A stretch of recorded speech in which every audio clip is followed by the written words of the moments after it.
Hey, how's it going, everyone? Welcome back to the Saying Media Podcast Season 2. I have a new guest, the man, OGZ, Dreamy OGZ, the guy that's in front of the camera, gaming really hard, the jet main. Welcome, Omar, to the podcast. I appreciate you inviting me, Vincent. Yes, sir, anytime. I look forward to having you here because if you guys don't know Omar, I met him probably about 5 months on Discord, not even in person. We just started casually gaming on this game called Valorant when it was new at the time. Yeah. And we played a customs with each other, and then next thing you know, we started just playing ranked a lot with each other. And then we just got to talking a lot more. We got into a group chat, and then we met each other in person for, I believe, the first time we met was Korean barbecue. Yep. And then, dude, when I heard about like all the stuff that you do, I was like, I want to get him on the podcast because one, you take on the hobby of photography, right? Because you talked to me and our mutual friend Jordan about that type of stuff. Yep. You went to college, same college as us, VCU, went through the fraternity life and like being diverse, using your major as well. And then now you're working a 9 to 5 with your major as well. You're also in the military, Yes. which I didn't know until recently. I was like, dang, you're Really? doing so much.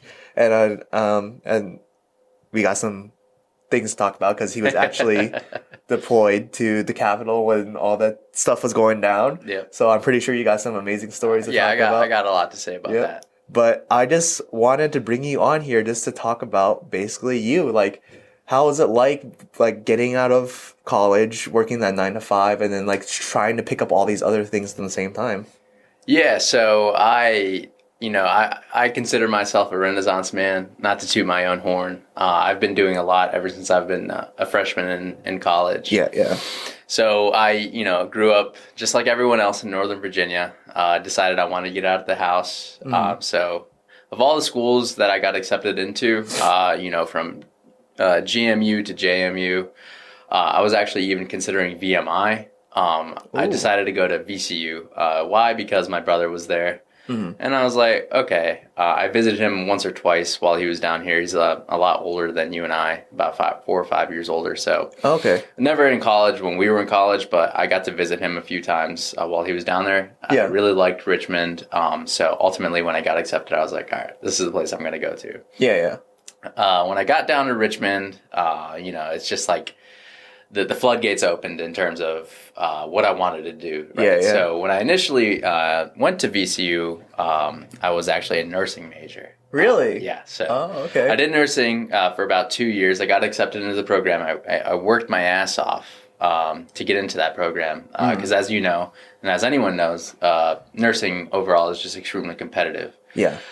In VCU specifically, there's only 100 seats available per year. Yeah. So in terms of who they accept, the majority is obviously going to be white females is typically where the majority goes to. So me being a brown male sort of increased my chances in terms of diversity because they do a lot of diversity, I guess, hires for lack of a better term. So I had a 3.5 GPA when I was going into the program. And you need at least a 3.6. But me being who I was, a 3.5 was acceptable. Yeah. So when I finally got into the program, I was amazed at what I was about to do. I was like, oh shit, I'm about to be a nurse. Yeah. And I was primarily going into ER. So I was doing a lot of volunteering and shadowing at the hospital as well. So I knew what I wanted to do, which was the emergency room. Yeah. So when I actually started the nursing program, I realized this is not what I want to do. Yeah. It was a little too rigorous for me, and I lost my passion while I was doing it. So transferred out of that, and then I actually ended up double majoring in Homeland Security and Sociology. Damn, double major. Yeah, I double majored. Okay. Overachiever. Yeah. All right. No, I wasn't okay with just one. I wanted to get at least two. I wanted to make something out of what I had, and I already knew that I was going to be staying there for an extended period of time. Okay. Yeah. So I was supposed to graduate May of 2019. I didn't end up leaving till December of 2019. But it was worth it because I got my double major. Yeah. And now what I do for a career is I recruit for Capital One. And that's it's a bit of an interesting career path because you don't exactly envision someone that double majored in sociology and Homeland Security in HR setting. But that's where I ended up, and it's what I enjoy doing for now. Yeah, yeah. I would like to venture elsewhere, preferably somewhere in New York City, but we will see. Yeah. Now, in terms of what I was actually doing in college, now why I call myself a Renaissance man is because I was picking up a bunch of hobbies left and right while I was down there. Uh-huh. So, like you mentioned earlier, I was in a fraternity. I was my fraternity's DJ. So I was doing a lot while I was down there. Dang, DJ Omar. Yeah, Okay. I was pretty clean with it, man. I was pretty clean with it. I had a lot of fun doing DJ. And then, out of nowhere, so one thing you should know about me, one thing everyone that's listening should know about me is that I'm very spontaneous. Mm-hmm. If I want something, I'm probably going to go out and do it right then and there. Yeah. Now, thankfully, I have the funds to support my spontaneous actions, whereas in college, it wasn't necessarily the case. However, I was, shooting the shit, watching a YouTube video, saw something about photography. Mm-hmm. And I was like, I wonder if that's something that I could get into. So then I was like, you know what, screw it. At that time, I was a server at Cheesecake Factory, so I was making a sufficient amount of money, enough to support what I wanted to do. Yeah. So went out and bought a simple Nikon DSLR. It didn't have any lenses or anything. And I was... Oh, just the body? It was a body and a kit lens. So you just had the 18 to 55, very standard. 2.4 aperture, the jazz. So got the camera, and all I was doing literally for 5-6 hours a day was watching YouTube videos on how to use this camera. Mm-hmm. Learning the ins and outs of this camera. Whereas my girlfriend at the time, she was actually in a photography major, so she was teaching me a lot as well. Yeah. But I was learning primarily through YouTube. Mm-hmm. So I would learn something, maybe let's say something about aperture settings, adjusting ISO. I would learn these terminologies, how to use them, and then I would go out and actually apply them, whether it be with one of my friends, something with the city. You live in Richmond, so everything's a city there, maybe nature. And then I was applying what I was learning through YouTube in a photography setting. Yeah. So, a few months later, I'm getting really into it. I really find that I have a creative eye for photography. It wasn't something that I was struggling with at all. And so I was getting really into it and really passionate about it. Not enough to transition my major into photography, but just enough to keep it as a hobby. Yeah. So I actually had a Volkswagen GTI at the time that would auto lock. You would leave the car, you would walk 10 feet away, and it would lock. Yeah. Sometimes it was a 2010, so sometimes it was a little finicky. So I left all my photography gear. It was easily over $1,000 at the time. Yeah. Worth of photography gear. Left it in the backseat of my car, went to go sleep. Woke up the next morning, and I go to my car, and I noticed something was off. Oh, God. The first thing I noticed, so I don't smoke cigarettes. The first thing that I noticed was that there was a cigarette butt in the driver's seat. And I thought, at first I kind of dismissed it. I don't know why it was there, but I dismissed it. Yeah. And then I'm looking for my camera, because I was about to take a picture of my car. I was looking for my camera, couldn't find it. I'm like, I could have sworn I left it here the night before. Look all over my house, wasn't there. Yeah. And then it finally clicked in my head, someone stole my stuff. Yeah. Someone, walked into my car and stole everything. Yeah. So that really, and at the time I wasn't making enough money to where I was comfortable buying another camera, and I wasn't necessarily passionate enough to buy another camera, drop another $1,000 to go out and get another camera and do all that again. Yeah. So I was like, all right. My camera was stolen. It sucked at the time, but I got over it. Mm-hmm. So then I actually ended up back. Once I graduated, I got my 9 to 5. I was making a decent amount of money. I ended up buying another camera. It was the Canon SL2. Yeah. And this time I was actually a little bit more serious about it. Because prior to then, I only had the kit lens and the 70-300. Yeah. So this time I was actually serious. So I bought the Nifty 50, and I've been doing, ever since I bought the Nifty 50, I've been doing portrait lenses ever since. Portraits are my favorite photography option out of all of them. I would say a close second is street photography. Yeah. Which I actually am going to get an 85 for street photography. Nice. Yeah, so this summer I'm going to Turkey. in Pakistan, and I'll be doing a lot of street photography. Oh, those are gonna be crisp and clean. Yes, dude. absolutely. Yeah.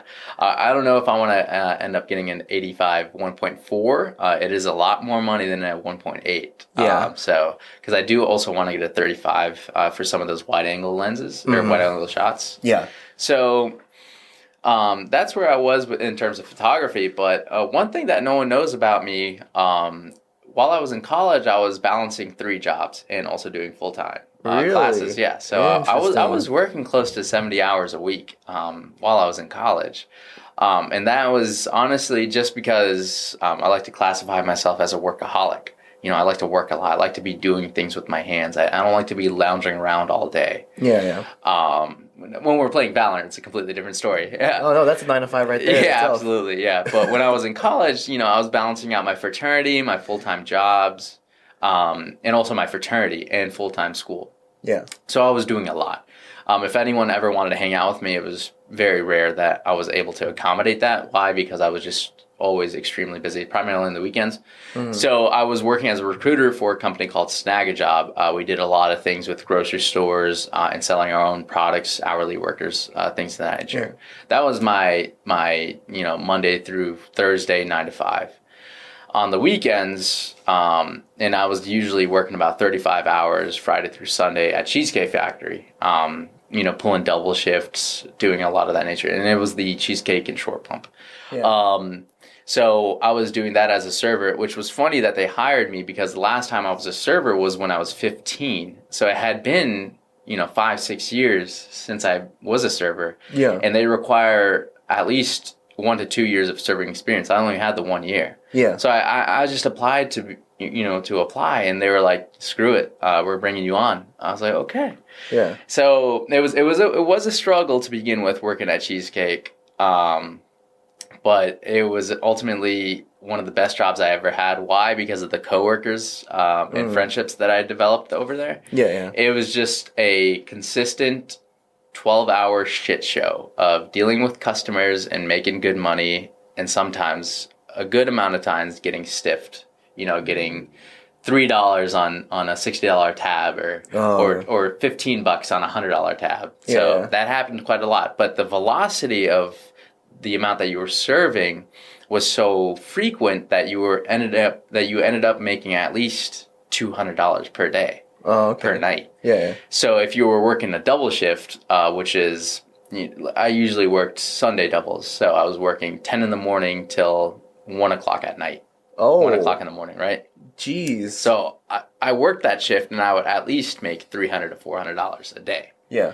So I was making very, very good money while I was serving. Granted, a lot of it was going towards bills, my car, because I had bought a brand new car insurance, my house rent, and paying off a little bit of my school as well. So I was making a lot of money for a college student, but a lot of it was also not in my bank account at a consistent amount of time. And also, I was in a fraternity, so we're going to drink a lot. So a lot of my money was going towards alcohol as well. Yeah. So balancing 3 jobs, working on a full-time student schedule, also being in the Army. So my third job, so I had the first job, which was the recruiter. The second job which was the server. And then I was balancing my third job, quote unquote job, which was being in the National Guard. Yeah. So when people think of the National Guard, a thing that they often quote is weekend warriors, right? Because you're only working 1 weekend a month. Yeah. And I tell people that it's quite opposite of that, right? Because our tempo, so we work on a 5-year deployment schedule, deployment timeline. Mm-hmm. So every 5 years, our unit deploys. So working up to that 5 years, your tempo increases ever so slightly. So while I was there in college, the tempo was at an all-time high because our unit is actually deploying this year. Thankfully, I get out, I ETS 6 months after the deployment starts, so I don't need to go on the deployment. Nevertheless, the tempo was all the way at an all-time high because they wanted to get ready for a deployment. They didn't know where the deployment was going to be. We do know now. but they were thinking something along the lines of Afghanistan or Iraq, some sort of extreme combat deployment. And I am in the infantry as well, so we have to maintain a certain status of combat readiness at all times. Yeah. And for those of you that don't know what infantry is, it's basically just ground combat operations.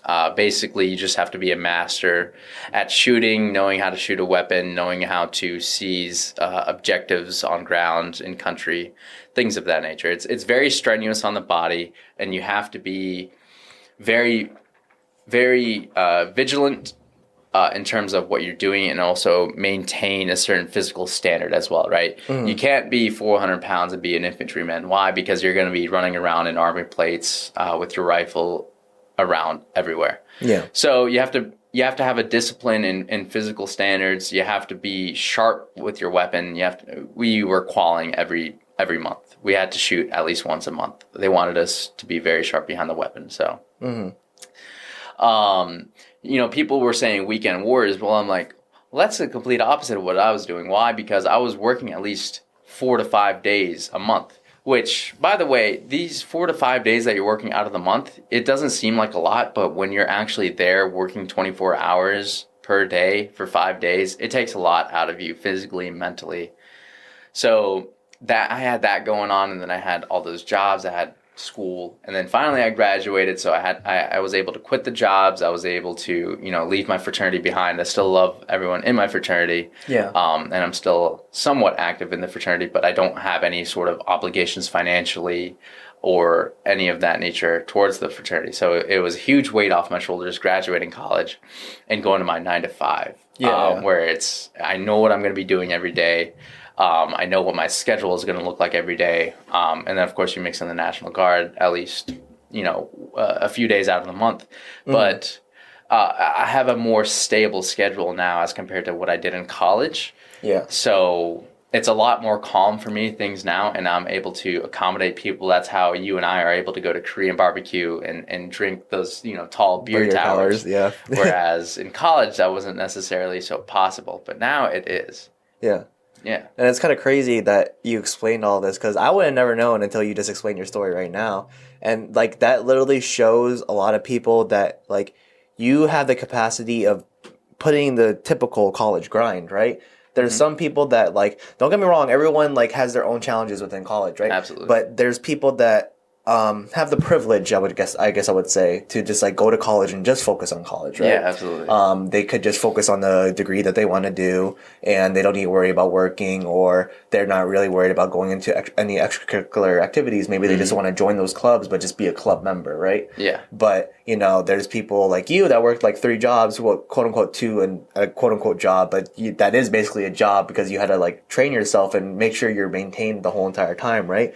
And I really commend you for that, because even if your parents did help you, or maybe they didn't help you, right? You put it onto yourself to be like, hey, I got this new car. Hey, I have rent. I want to make sure I pay it on my own time, right? Yep. And it's I have these obligations with my fraternity, my job, and my major, right? Yes. I get to choose my free time and what I want to do. So that's why I didn't really have that luxury to hang with other people. They're like, oh, come on, you're in college, just hang out. He's like, no, I want to go to these events because I'm a part of this organization and I want to go to these events. Yeah. Or I need to do this job because I need to pay the bills at the end of the day, type of thing. Yes. And that's very commendable, because I had no clue, like I said. Yeah. And that's and it's not something that I open up to people about, because, what am I going to do talking in a Discord, talking about me being in 3 jobs? It's not really a talking point. Yeah. It's just something that I maybe here and there bring up in conversation. If people, call me lazy or something like that, well, it's the complete contrary, actually, the complete opposite of lazy. I was working my ass off every single day in college. And you are right. It is a privilege to be in college and not have to worry about paying anything. And people often don't necessarily take advantage of that. And sometimes that is okay, because sometimes people don't really know what they want to do in college. Whereas I did know what I wanted to do in college, and I knew how to get there. The only thing that I struggled with is the finances, the financial portion of that. Because my car, so I had a GTI, a red GTI, and it was completely kitted out. So one thing you don't know about me, and one thing a lot of people don't know about me. You're into cars, huh? I am into cars, and I am a very big adrenaline junkie. I live for adrenaline. So My car, I had spent well north of $6,000 onto it in terms of aftermarket parts. So it was a 6-speed Volkswagen GTI. Tornado red was the color. It was very, very beautiful. This thing was flying, and so I wasn't just going to let this car sit in my garage, in my driveway. Yeah. I was going to take advantage of the aftermarket parts that I put into it, into the large turbo that I put into it, the exhaust. Yeah. So I was doing what adrenaline junkies love to do, street race. Yeah. So I was street racing quite often with my car. Wow. Yeah. And a lot of these street races took place in Richmond, primarily on Broad Street or on 95, where there weren't any cops. Right. Street racing is not exactly legal, by the way. So I had gotten to the point where I was destroying my car. I mean, naturally, street racing isn't going to be healthy for your car. So, a lot of maintenance. Absolutely, yeah. So I was doing oil changes every 1.5 months. It was kind of ridiculous. It was a very, very big expense on my part because I was driving it so rigorously and so aggressively to where it would need to be consistently maintained. Parts changed here and there, oils changed every 1.5 months. Gas was a huge expense. That car was not cheap at all on gas. It was a premium car. You had to put premium gas in it. Jesus. And I had to fill it at least every other day. Oh, God. And so that was $30 every other day. So that car was a huge expense on me, but I loved it. I loved driving it. It was just a beautiful car all around. Until one day, I just drove it a little too hard and it poofed out on me. Mm-hmm. So, back to my original point, college was a big expense on me, big for me financially, but I was able to get through it, and I knew what I wanted to do, and I knew how to get there financially, objectively, so on and so forth. Yeah. So now, in terms of, photography and all these other hobbies that I picked up, when you're so busy, you want to find something that you want to escape in, right? You can't just work the entire time and expect to be happy. That's not how it works. Yeah. So my escape was through music when I was DJing for my fraternity, and I would DJ on the side too. Actually, I would create my own music, and then I would just, for fun, I would have my speakers. If it was a nice summer day, I would go onto my balcony, plug in my speakers. And sort of just do my own mix. Yeah. And, have a good time, have a drink here and there, have a good time. Yeah. And then for photography, it would be my escape creatively. So if I ever was feeling like an itch to be creative or do something rather than just lounge and sleep and wait for my shift to start, I would go out, take a few pictures of my friends, my dogs, things of that nature, and then I would have fun that way, And so it was a big thing on me when my camera got stolen, because that was one of the things that I used as an escape. And so when it got stolen, it was like, well, shit. Now what do I do with my time? It's like a huge change. Yeah. So at that point, I was focusing primarily on just like music, and I even picked up drawing. Oh, tough. Yeah. So I draw here and there. Yeah. I even have a few pictures that probably can't find them now, but I do drawing on the side. Not something I'm huge on, and I'm not necessarily. I'll put some in the video here if you could. If I can find some, I'll definitely send them to you. I'm not great. I'm not bad either. I'm not gonna draw a stick man and still label it as art. To express out. Yeah, absolutely. So.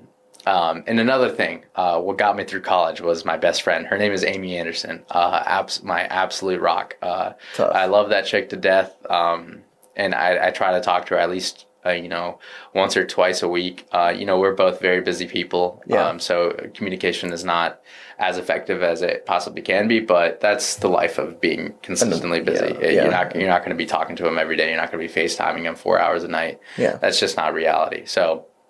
And the benefit of being best friends is that we understand our busy schedules. Yeah. So with her being in Richmond with me, it was a huge benefit to me, because if I was ever feeling down, I would just text her, hey man, you want to go grab a drink with me? Yeah. So we were spending a lot of money together. Omar, hold that thought. We're about to hit the halftime break to get us some water. Sure. For the fans to get some water too, maybe a snack. Let the camera rest a little bit. So hold that thought. We'll be right back. take 30 seconds to a minute, and I'm going to take this time to also welcome that sponsors are still being looked for. If you want to sponsor this podcast or any other type of things that we do, I have a huge network of creative friends. There's huge things that I do. You could sponsor us. We could do like a photography shoot, a video with a sponsorship. We could talk about it in a podcast and stuff like that. So let us know, sponsors. Just email me on my contact below, and we'll see you in a bit.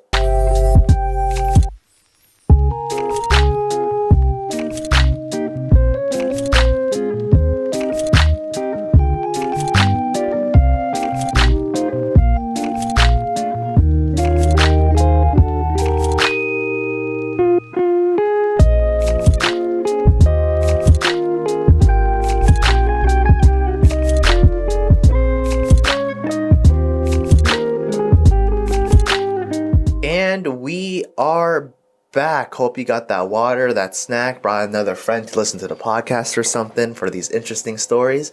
So where we left off, you were talking about basically catching up with your best friend and trying to talk with her when you can, based off, busy work schedules and stuff like that. Yeah, absolutely. And that's one thing that I want to sort of leave off on is having friends in college is very important to your mental well-being and just your overall sanity. Yeah. Because college is no joke.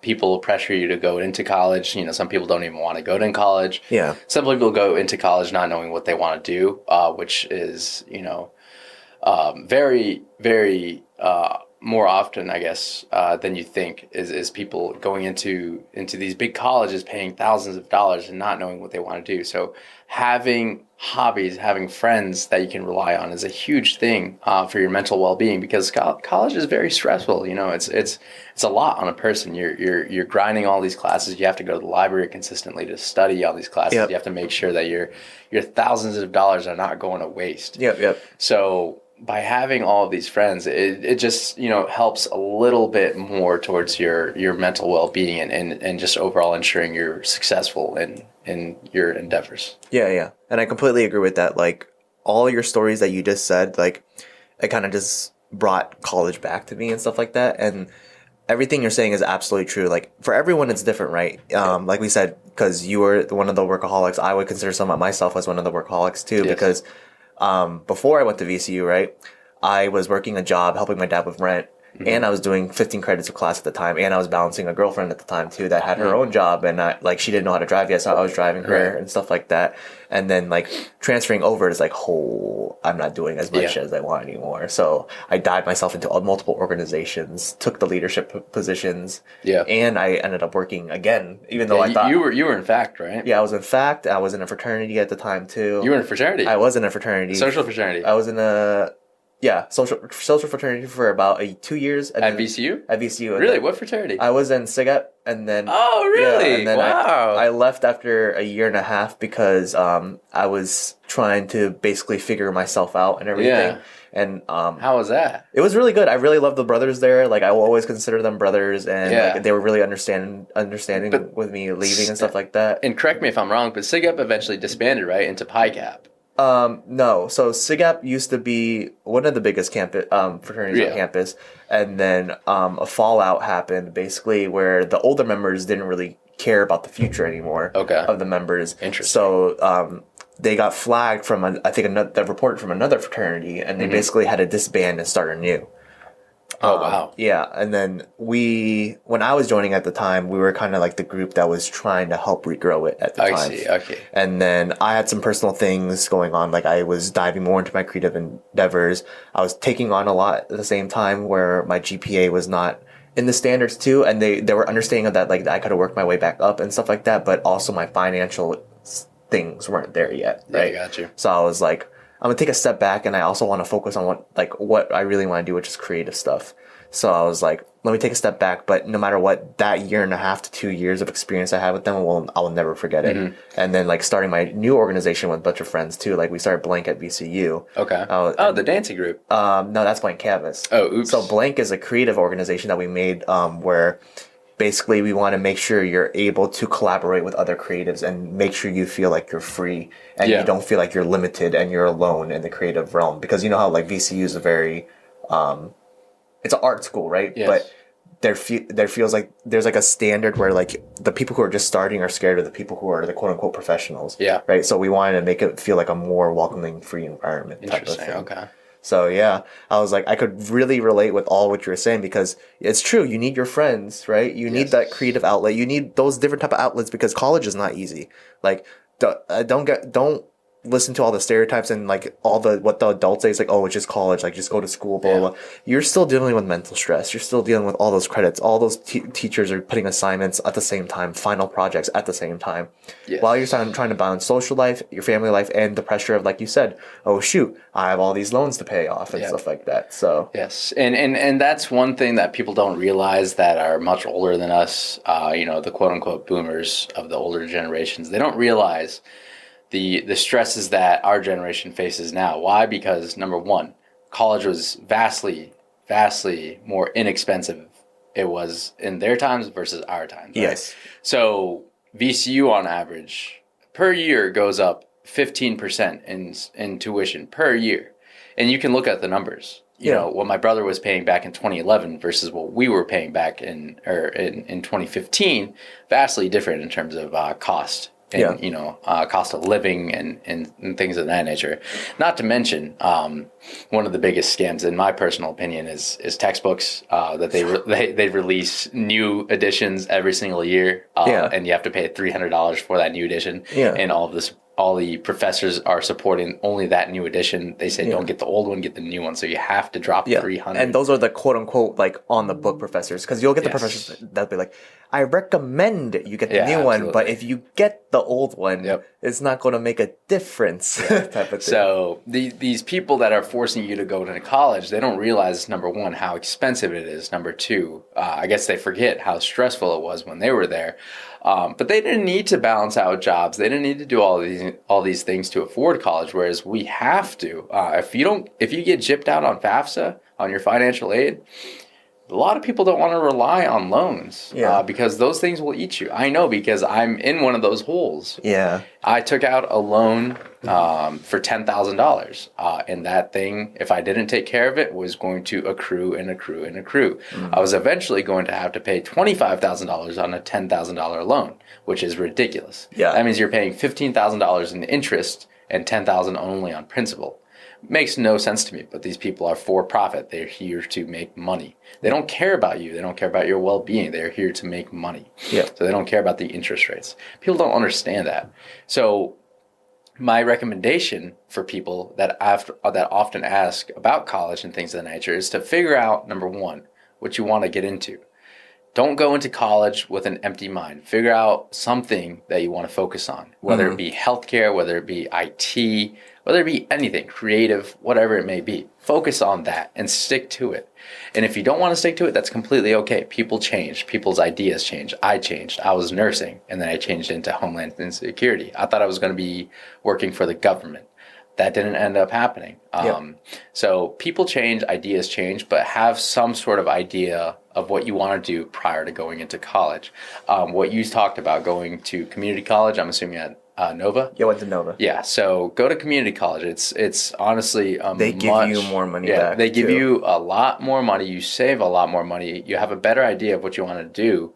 And the classes are generally easier, but they also prepare you for what it's like to be in a university setting. Yep. So transitioning straight from high school into a 4-year college is a big step. You're not necessarily prepared for it. If you're not an extroverted individual, you're going to have a hard time adjusting.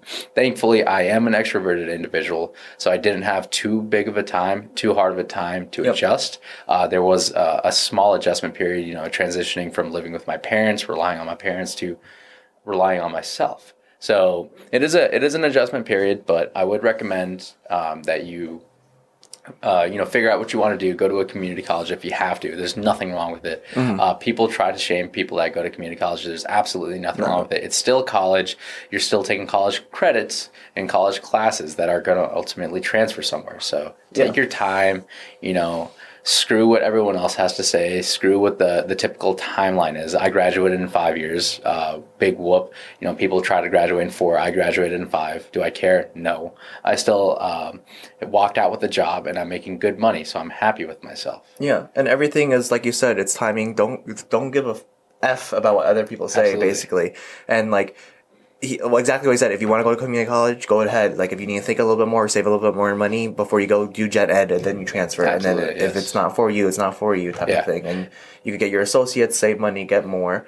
And it's also the other way too, where like, okay, maybe you did go to community college, but you're starting to realize you want to go to a university, because that's what happened to me. Yes. I was like year and a half in community college. I was like, yeah, I could finish it off, or I could just transfer early. I want to transfer early now, type of thing. Because I was like, for some people, it's purely school, right? So if it's purely school, I would say community college. If you don't mind where you're, like the people that you're around and you just want to do community college and university.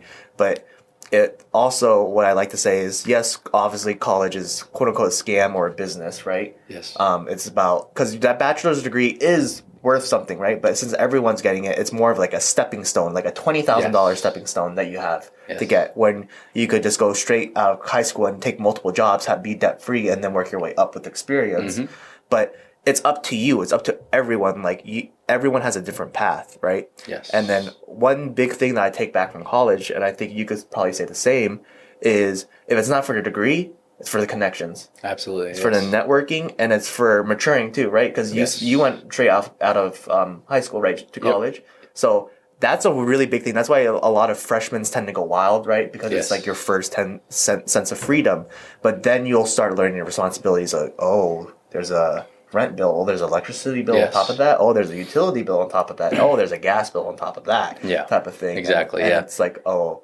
And I was one of those freshmen that was going insane. I was doing everything that I could. I was a borderline alcoholic. It was kind of ridiculous at one point how much I was drinking, but I had the freedom to do so. And in doing so, it made me who I am today. You know, my actions in my past 5 years in college made me a better person, made me more mature, made me realize more things in life. So if not for the degree, then yes, for the connections, for the networking, but ultimately for the growing experience, for the growth that you endure during there. Because number one, you're living by yourself. If you go to a college away from your parents, you're living by yourself, so you're able to grow in that aspect. And then you meet a lot of friends. You know, you're out here surviving on your own. So it is definitely a maturing, a maturing experience. Because you definitely, I feel like with people who are quote unquote privileged or sheltered, right? That's when you really realize how to become an adult. Because there is some people that like are in high school that already had to do their own laundry. They already had to know what the bills life is like and stuff like that. So it wasn't that much of a shock with me when I transferred, but it's like the shock for me was, oh my God, like there's multiple people my age that are free that I could hang out with. That was a huge impact for me. So that was really cool. Yeah, awesome college advice, Omar. But something I'm really excited to talk about that we've been texting each other is like, yo, Viddy, this podcast is about to be fire. Might be even being a part two-er to this episode, because this might be a longer episode, and I'm totally fine with that. Let's talk about your experience going to the Capitol, being deployed in the National Guard, defending against basically Trump supporters. Yeah. So I guess the long and short of it is that, so the events that happened or that transpired on January 6th of 2021 were that pro-Trump supporters raided and seized the Capitol building in Washington, D.C. 24 hours later, Ralph Northam, the governor of Virginia, called upon the National Guard 100% readiness to be activated and statewide and federally wide. So we were put on Title 32 orders. Fun fact, the last time anyone was put on Title 32 National Guard-wise was Hurricane Katrina. So this was the first time that has happened in 17 years. So that's a pretty big thing. You know, it's not something that's very small, and it shouldn't be looked over. Yeah. So within 24 hours, we were told. So basically, the way it happened was the events happened, at 4:00 in the middle of the day. By 9 p.m. that same day, we were told to get your shit together, pack up, because you're going to D.C. So we said, okay. We knew it was coming. We saw what was going on in the news. We knew it was going to happen. Yeah. So I packed up, got my stuff ready.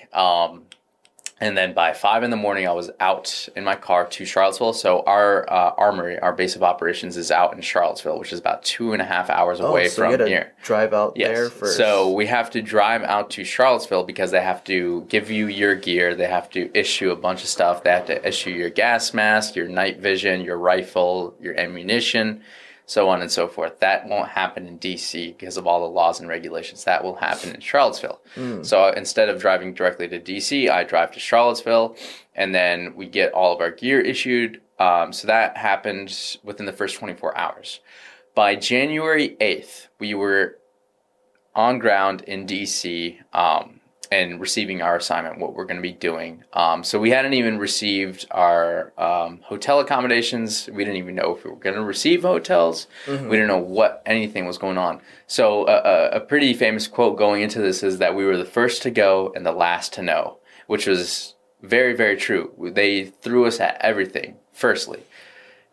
And we didn't even know what we were getting into. We would go to something and we're like, okay, wait, what is it that we're going to right now? Yeah. We don't know.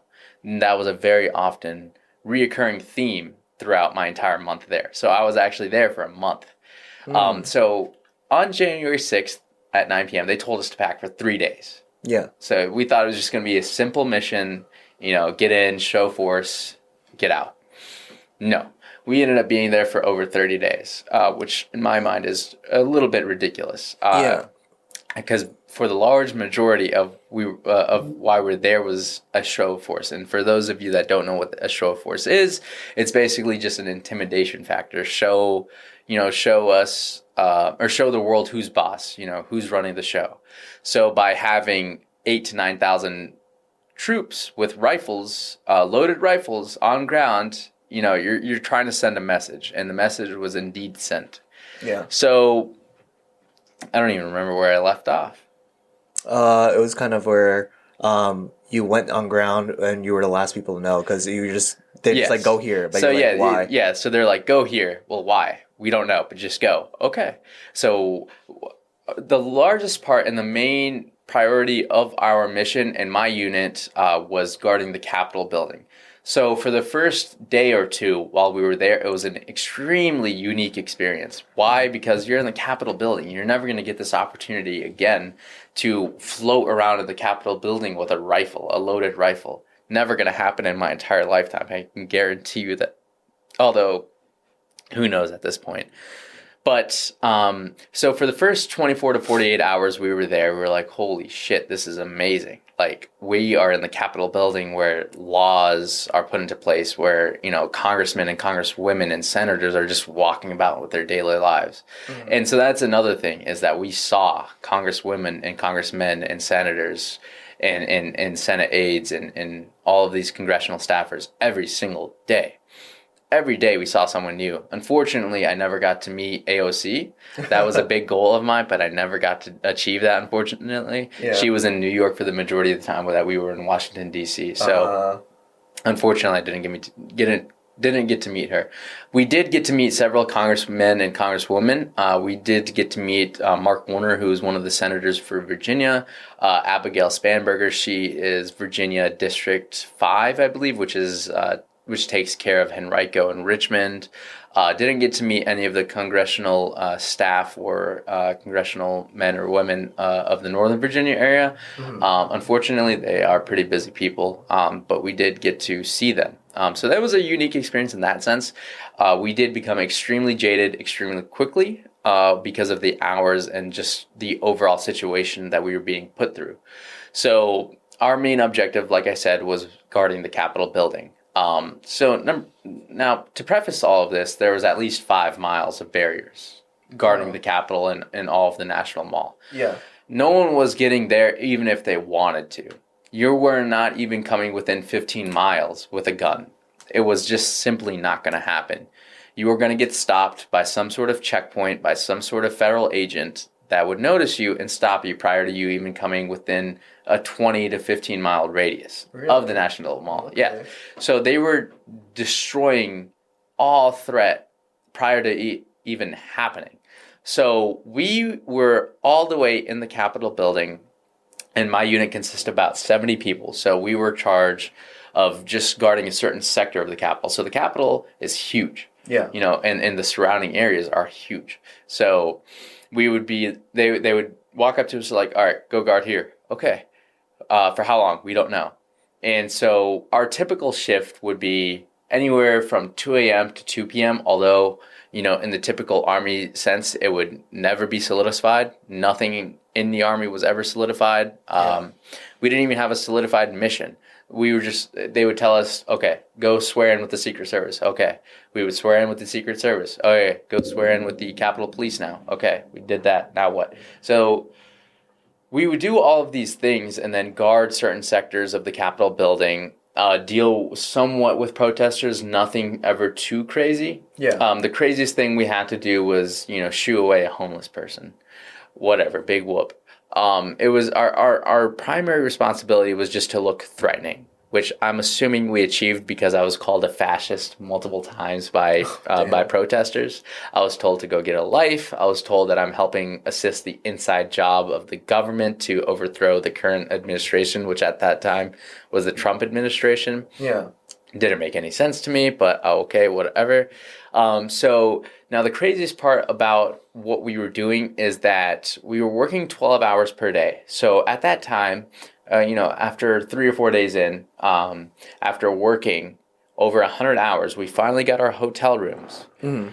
So we finally get our hotel rooms. We sleep for maybe 5 hours after working over 100 hours, which, by the way, I think I maybe got in 20 to 25 hours out of that entire 100-hour span. I slept extremely minimal the entire time I was there. So after 3 or 4 days on ground, we finally get our hotels. We sleep in our hotels, take a nice shower, do laundry. Because originally, like I said, we were only packing for 3 days. Yeah. Yes. So we only had 1 to 2 changes of clothes, 3 to 4 pairs of socks. We didn't have enough equipment to keep us sustained for over a month. Yeah. So laundry was a big thing because we smelled like shit. After working several hours out of the day in the cold and just like walking around, you're going to sweat a lot. You're just going to accumulate a lot of dirt. You're going to smell like shit. Yeah. So we did laundry. We took nice hot showers, passed out. 4 hours later, 5 hours later, we were told to get back up, go back down because you're working another 12 hours. Mm-hmm. So it was like that for the next 30 days. You would work 2 a.m. to 2 p.m.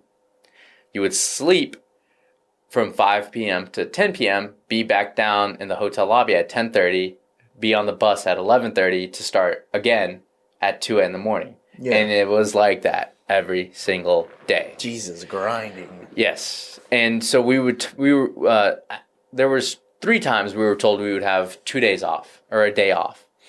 Each of those times we were screwed over or gypped out of our day off. So we would, chill out in the hotel room, relax, bogue down. 6 hours later, 7 hours later, we were told, okay, change the plans. We're going back out at 4 in the morning. And it was like that every single day. Jeez. We never got a break. We were treated like shit. Congressmen and senators wanted nothing to do with us. 1 or 2 of them approached us for pictures. That is about it.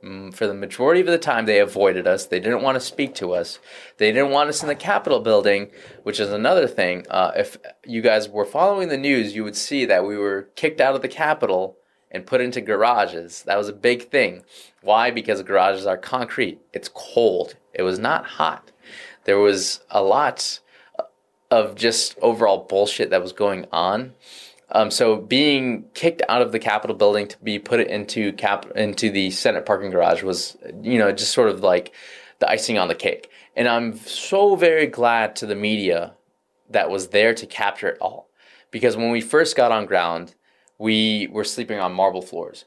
And so maybe 1 or 2 viewers that are watching this are prior military. So you will understand that soldiers are capable of sleeping anywhere, primarily in dirt holes, which dirt holes are a lot more comfortable than a marble floor, right? Really? So you're sleeping on a cold marble floor. It's not comfortable. You're not going to get any sleep. Yeah. So it was very uncomfortable. So the media thankfully picked it up, and we were sent cots, thousands of cots, about the size of this table actually. So it was better than marble floors. It wasn't exactly comfortable, but it was a lot better than the marble floors that we were sleeping on.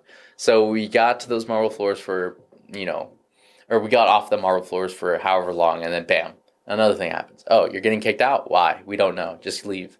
Pack up all of our shit to get kicked out to these cold Senate parking garages. We're about 2 or 3 blocks away from the Capitol. So, and thankfully, like I said, the media was there to capture the fact that we were getting booted out of the Capitol to go sleep in garages. So as soon as they put that out there, that why did you call upon the National Guard, and then you're forcing them to sleep like farm animals, like in parking garages. And so within 4 hours of that being published, we were back in the Capitol in a nice heated facility. At the very least, it was heated, because temperatures at times were reaching 10 degrees, 15 degrees. It was obliterating cold. Yeah. And packing for 3 days, you're not going to be packing a lot of cold weather gear. So a lot of these people were just wearing the bare uniform. So people were freezing, and I mean genuinely freezing. Every time I would finish up my 12-hour shift, I would take off my gloves, and they would be very bright pink. My hands are just very, very bright pink. Yeah. And it would be ridiculous. I could barely move my hands. We were just in the freezing cold for 12 hours. Like it was just getting so ridiculous. And after the inauguration, there was no threat, no sign of threat, but for some reason we were still kept there. No one knew why. We didn't know why.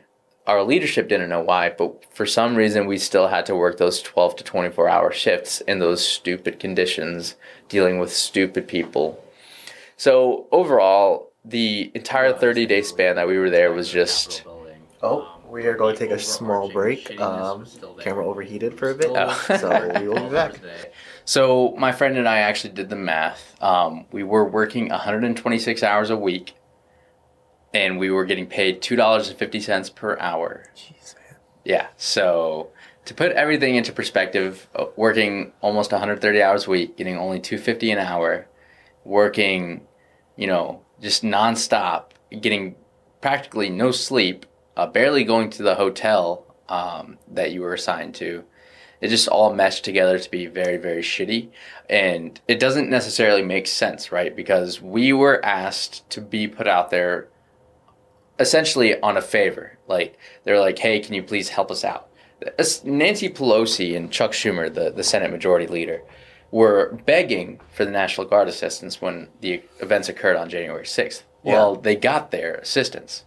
They didn't treat us like they were thankful for us. The people that actually treated us the best were the Capitol Police, and I sincerely mean that. They were walking up to us every single day and thanking us for being there. And they genuinely meant it. They're like, hey, man, I just want to thank you guys for being here. It actually does help a lot. And we really appreciate you guys here. Yeah. Never heard that from any of the congressmen or congresswomen or senators that we were out there to protect. Our mission, our core mission, was to protect these people. Not once did they ever thank us or offer any sort of assistance or anything. They watched us. They were actually the very people that kicked us out of the Capitol to begin with. Yeah. The people that we swore to protect were the people that kicked us out. They didn't treat us with any dignity or respect. What they did was get us a box of pizza every 6 days. What the hell is a box of pizza going to do for my mental well-being, my mental stability? Yeah. Not shit. It's not going to help me get out of here faster. It's not going to help answer any of the questions that we may have about what the hell we're doing here. But here's your pizza party. Like, what? It doesn't make any sense. Yeah. They think that's the only way to make a soldier happy, apparently, is through food. Yeah. Not the case. It's kind of like treating you basically like, it's a fucked up way of saying it, but you know how like in a typical work environment or like the school system, right? They're like, oh, they're rebelling, or oh, they're not having a good time, let me just get them some pizza type of thing. Absolutely. And they yes. expect it to be like the same thing. Yep. But no, like, you're grown ass adults. Yes. You're defending the Capitol. Yes. Like, they should know the human rights and stuff like that. Dude, that's just messed up. Because like I don't really keep up with the news. I just basically was updated from when you texted and stuff like that, or like whenever like something big happens type of thing. I'm like, yeah, like, this is messed up. And it comes to show how like in society, right, people you don't know what people are going through, because like you expect that you guys are soldiers, you're defending the capital, like to be treated as you're supposed to be treated with the right accommodations. Like you're slaving these hours, like you need the accommodations on top of that while you're doing it. Yes. But it's kind of like, oh, they're thinking of you as like bots, basically. Exactly. Yes. Because I mean, I get those hearings and stuff like that, and I always try to give the benefit of doubt. But it's like, you know, I hear the stories of like, yeah, when they train you to be in the Marines or like the military, it's like they're literally treating you like a robot. Like you need to think like a robot. You just need to listen to orders and do it. Yep. Type of thing. And that is the mindset. And I get some of the reasoning behind it, because there are a lot. So the military is big, right? There's a lot of people in the military. Yeah. In the Marines, there's not so many, but they do have, I think, active duty numbers are around 300,000. And just to put that in perspective, so the Marines have 300,000 active duty. The American Army has 1.1 million active soldiers. So just to put that in perspective, now, and the whole reason for, you know, just shut up and follow orders is because in primarily in like the Marines, you have people fresh out of high school that were barely getting by. Not to say, you know, people in the military are dumb. Some of the smartest people I've ever met in my entire life are in the Army or in the military in general. Yeah. So, and the whole just overarching idea of shut up and listen and just follow what you're supposed to do is sort of just like a protective nature for themselves. They don't want people to do anything stupid. Yeah. So rather than you doing something stupid, we'll have someone with experience tell you what to do to prevent you from doing something stupid. So that's the whole idea behind it. Yeah. However, in a mission like we were just on in the Capitol, you know, defending DC, you don't need to treat us like that. We're all, like you said, adults. We all have full-time jobs. We all know what we're doing. We all know why we're here. Yeah. So the fact that they treated us like consistent dog shit was very disrespectful, and it shows what they think of the military, to be completely frank with you. They don't really care about the military. They don't care about the people in the military. They just care about your presence there. Yeah. They care the fact that you're there protecting what you said you would, and the fact that you look intimidating. And I guess we did do our job because there was no protest while we were there, and if there were protests, it was extremely minimal. Nothing out of the ordinary. Everyone has the right to free speech, so if you want to protest, please feel free to do so. But the whole reason for us there is, you know, don't fuck with me. Do not ever come back here, is the whole idea behind it. Yeah. So they don't care how they treated us. They don't give a shit as long as the message was sent across. And I'm assuming with no protests that it was sent across. Yeah. And that's the crazy thing, because I learned a lot about this with like, and I'm pretty sure you learned about it in the classes too, because I didn't know you double majored in sociology as well. Mm-hmm. So like I majored in psychology and minored in sociology, and like some of the lessons that we learned, like the Milgram experiment or like the prison experiment, yes.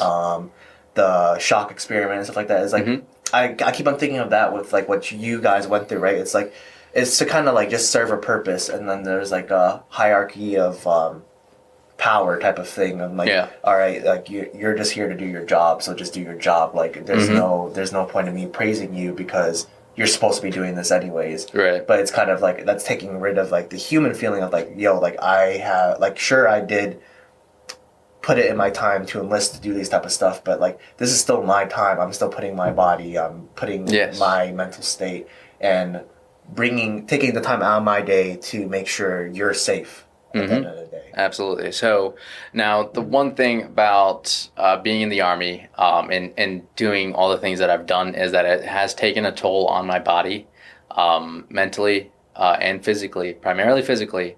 So I do have a bad knee, my left knee to be specific. It is a little bit weaker than my right knee. So sometimes if I'm working out or if I'm going on a jog, it will have a very sharp pain, which is very uncomfortable. Yeah. Or if I'm doing a lot of heavy lifting, it becomes a very sharp pain, sometimes almost unbearable, where I have to put like a knee strap and wrap it up and sort of just rest it for the next few hours. Yeah. And I also have a bad hearing in my left ear.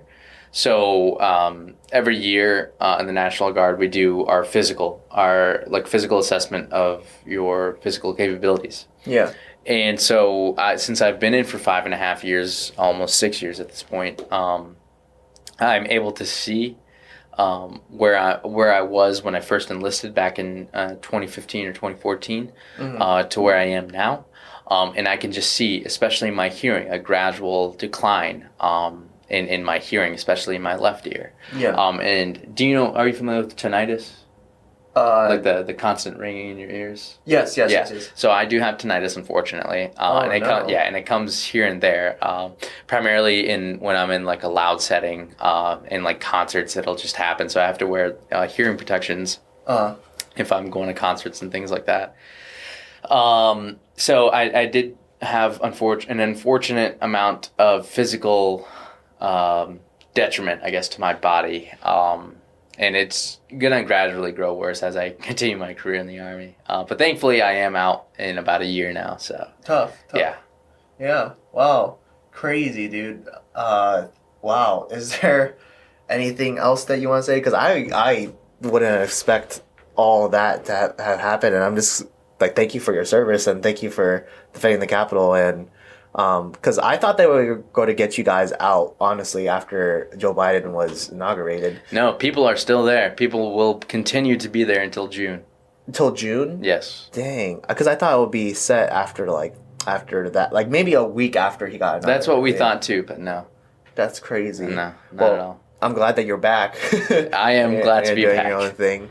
But any final thoughts or tips that you want to give out to our audience out here, just about life in general, or like things that you learned that, because you already gave a lot of tips, but I guess basically to keep on pushing, because, people around our age are still struggling with mental health and like just figuring things out, especially with COVID maybe not getting that job after they graduate, It's really hard out there, I think, even now. Absolutely, yeah.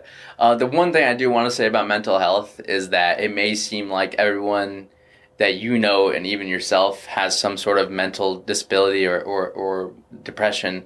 And to that, I say that don't be ashamed of saying that, yes, I am depressed. Yes, I am mentally not stable at this time. It may seem like people in our generation have more mental disabilities than previously said in other previous generations. That isn't necessarily a bad thing. It just means we're better at identifying these mental disabilities. Yes. We have better methods to capture and identify these sort of things. So don't feel as if this is a very common thing. It probably has been common for however long, for however many years. Yeah, it's just being better sought out now with better treatment. So don't be afraid to, come out and say, yes, I'm not feeling the best. Yes, I am perhaps depressed. It's okay. It's completely okay to, acknowledge that fact, because once you acknowledge it, you can act upon it, right? Can't act upon it if you don't acknowledge it. So the first step in that is to acknowledge it. My final thoughts and my piece of advice would be, if you're in college, if you don't know what you're doing, if you're in high school, just keep on chugging on, keep on driving, keep on trying to do what you want to do.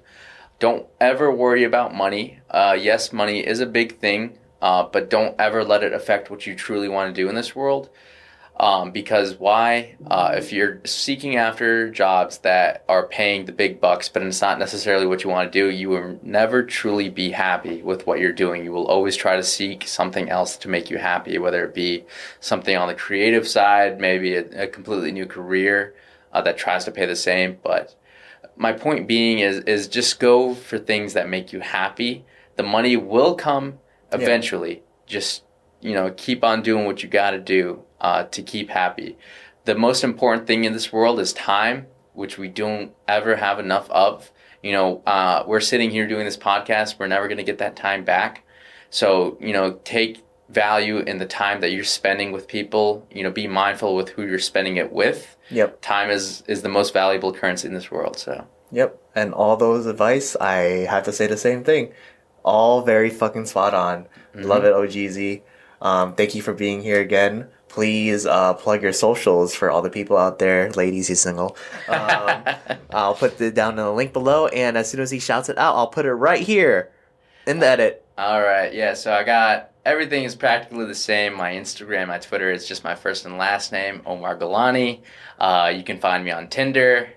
I don't know if that's a username thing. You'll just see me there. So, with actually Mr. Vinny's pictures that he just took of me recently. Oh, so. yes, sir. DMV girl, hit him up. Instagram. DM him right now. He is available. This man is defending our country and doing multiple things at once. All right. Thank you again for coming on the podcast, Omar. Really appreciate it. Yeah, it's been a pleasure. Yep. I look forward to maybe future podcasts with you and stuff like that. Absolutely. Because of anything from today, it just made me learn that we could talk about a lot. Absolutely, yes. Yes, sir. So thank you guys for coming in and tuning onto this podcast. If you're watching us on YouTube, please remember to please follow, subscribe, and hit the ding of the notifications bell so you know when we're uploading new videos. If you're following us on Spotify or Apple Music, please follow us and share it with friends so you can know about more things. If you have any type of suggestions or new subjects that you want to hear about, please feel free to DM me personally on my socials, which is going to be in the link below, or email me as well. Once again, thank you for being here. Peace out.